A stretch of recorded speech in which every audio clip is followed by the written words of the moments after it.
From the very first movies that ever flickered on a screen, music has been a key part of the magic. But one style of music, jazz, pretty much grew up right alongside cinema. They became this perfect team. So today, we're going to dive into that incredible, century-long partnership between jazz and film. Seriously, think about it. You're watching a super tense scene, what do you hear? Or a big romantic moment. The music is doing so much of the heavy lifting, telling you exactly how to feel. It's an incredibly powerful tool, and for a long, long time, jazz was the go-to sound for filmmakers. So where did this all start? Well, to figure that out, we've got to go way back. Back to a time before movies even had recorded sound. We're talking about the silent film era. Okay, picture this. You're sitting in a dark theater. It's the early 1900s. There's no dialogue coming from the screen, but there is music. A live musician, maybe on a piano or a giant organ, is right there in the theater playing along with a movie.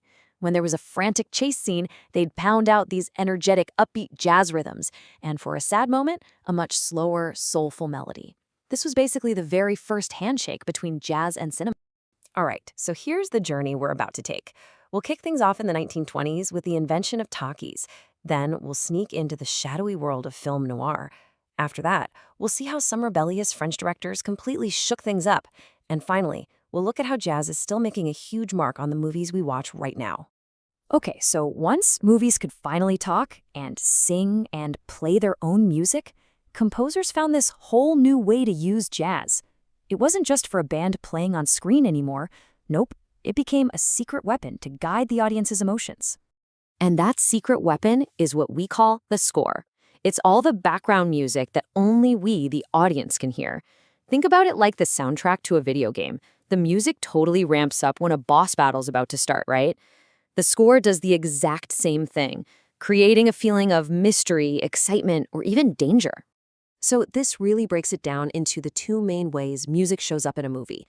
First, you've got performance music. That's part of the story's world, like a band playing at a party that the characters can actually see and hear. And then there's the score, the background music that tells the story from the outside, speaking directly to us. Composers basically learned to use jazz instruments like a painter uses different colors. A single, lonely trumpet could make a dark street feel super mysterious. A big blast from the brass section could make an action scene feel chaotic and intense. And that smooth, kind of smoky sound of a saxophone? Instant cool, instant sophistication. Now, what's so cool about jazz is how flexible it is. It wasn't just for one type of story. It ended up being the perfect soundtrack for all kinds of movies, from dark crime thrillers to really colorful, zany cartoons. Let's set the scene for a minute. Imagine a detective in a trench coat, standing under a flickering street lamp on a rainy night. The city is just full of shadows and full of secrets. This is the world of film noir, and it had a very, very specific sound. And jazz fit this style like a glove. See, film noir was all about mood, atmosphere, and characters who weren't just good or evil, they were somewhere in between. The improvisational, sometimes unpredictable nature of jazz was the perfect mirror for that. It could be cool and smooth one minute, and then suddenly tense and jarring the next. Jazz pretty much became the official soundtrack for this whole style of filmmaking. The sound was super cool and sophisticated, but always with this little edge of danger.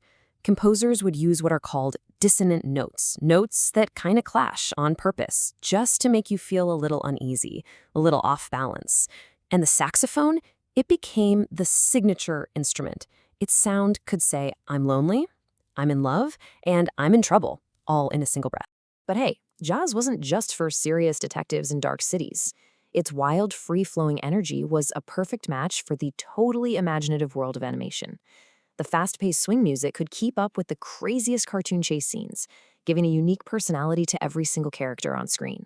Then, in the 1950s, a group of rebellious French filmmakers called the New Wave decided to just break all the old rules. They loved the freedom and energy of American jazz, so they did something totally radical. They'd have jazz musicians watch the movie for the first time and just improvise the entire score on the spot. The result was this raw, spontaneous sound that felt completely new and alive. So, as jazz became this huge global phenomenon, Hollywood started looking back and telling the stories of the incredible artists who actually created the music. And they did this in two really different ways. First up, we have the biopic. These are movies that tell the life story of a real person, using actors to play these legendary musicians.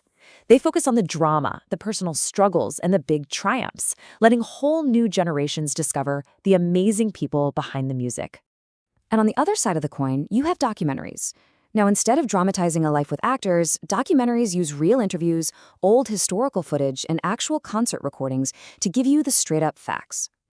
So you can see, the two formats have totally different goals. A biopic wants you to feel the emotional roller coaster of an artist's life. A documentary wants you to understand the real history and the cultural impact of their music. Both are super powerful ways to keep the legacy of jazz alive and well. Now, you might think of jazz in movies as this old-timey thing, something from the black and white era. But the truth is, its influence is still incredibly strong in the movies we're all watching right now. Modern filmmakers use jazz as this powerful shorthand.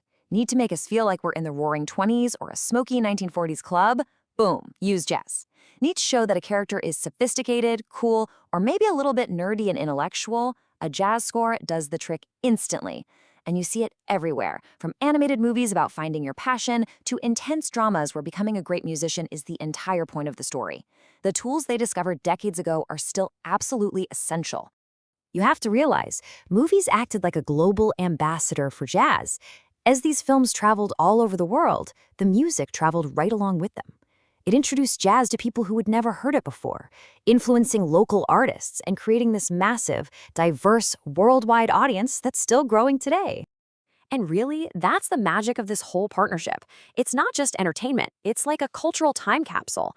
These films have created this amazing record, both visual and audio, of how this incredible art form has changed and evolved over the generations. And that number just says it all. Over 100 years. Think about that.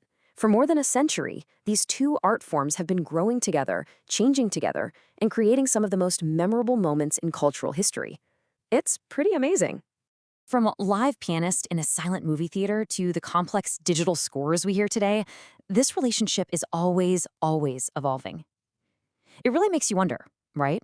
What new sounds, what new stories are they going to create together in the next 100 years?